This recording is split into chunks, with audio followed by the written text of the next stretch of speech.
Hello everyone, কেমন আছো সবাই? আশা করি খুব ভালো আছো। সবাইকে শুভ মহালয়া। এই দিনটা আসলেই গায়ে কেমন কাঁটা দিয়ে ওঠে, তাই না? হ্যাঁ, সেই ছোট্টবেলা থেকে আমাদের চলে এসেছে।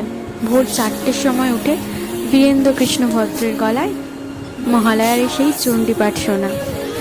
হ্যাঁ, আগে হয়তো রেডিওতে সবাই শুনতো, কিন্তু এখন টিভি, সবার হাতে ফোন, এসব চলে আসায় পুরো মহালয়াটাই হয়তো পাল্টে গেছে।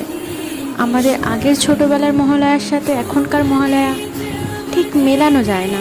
কিন্তু আমরা বাঙালি, আমাদের বাঙালির মন থেকে কি দুর্গা পুজোর আমেজটা কি একেবারে নষ্ট করে দেওয়া সম্ভব? সে বাঙালি যেখানেই থাকুক না কেন, এই দুর্গা পুজোর এই আমেজটা কিন্তু নষ্ট করা মোটেই সম্ভব না।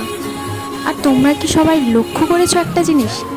এই মহালয়ার দিন, আমি জানি না এর আগে কোনো দিন এরকম অনুভূতি হয়েছে কি না, এই প্রথমবার হয়তো এই অনুভূতিটা হলো।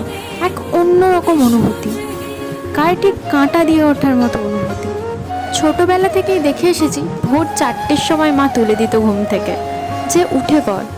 কেন না? বীরেন্দ্র কৃষ্ণ ভদ্রের মহালয়ার চণ্ডীপাঠ শোনার জন্য। হ্যাঁ, একটু বড় না হতে হতেই টিভিতে আমি মহালয়া ঠিক দেখতে পেয়েছি, কিন্তু সেই যে অভ্যেস ভোর 4টের সময় উঠে মহালয়া, এটা কিন্তু মিস করা যায় না। কিন্তু এইবারের দিনটা যেন একটু অন্যরকম। ভোর থেকেই, ঠিক ভোর বলবো না, মাঝ রাতের পর থেকে বজ্র বিদ্যুৎ, বৃষ্টি, যেন মা নিজের মুখেই বলতে চাচ্ছেন বা ইঙ্গিত দিলেন যে মা সমস্ত শক্তি নিয়ে এইবারে অসুর বিনাশ করতে আসছেন। সত্যিই কি তাই? যদি সত্যিই তাই হয়, তবে আমাদের মতো মেয়েদের থেকে বেশি খুশি হয়তো আর কেউই হবে না। কারণ সারা বাংলা চুপ হয়ে গেলেও আজও মেয়েদের মন থেকে এই ভয়টা বা এই কথাটা হয়তো মুছে ফেলা যায়নি যে এখনও অবধি মেয়েটা বিচার পায়নি, সঠিক বিচার হলো না মেয়েটার। সত্যিই কি সঠিক বিচার হবে মেয়েটার?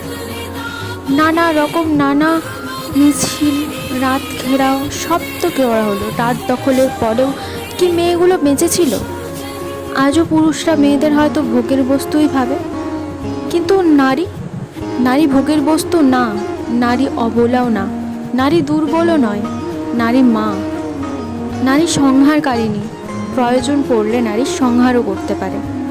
একদিকে এখানে দেবীর পুজোর আয়োজন চলছে ধুমধাম করে, আর আরেক দিকে নারীদের দেহ জ্বলছে।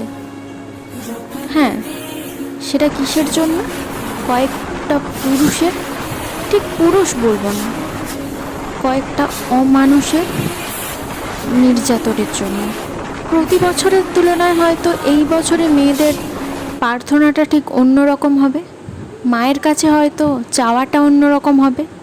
হয়তো মায়ের কাছে প্রত্যেক মেয়ের একটাই চাওয়া থাকবে, যেন সম্মানের সাথে মাথা উঁচু করে সে বাঁচতে পারে।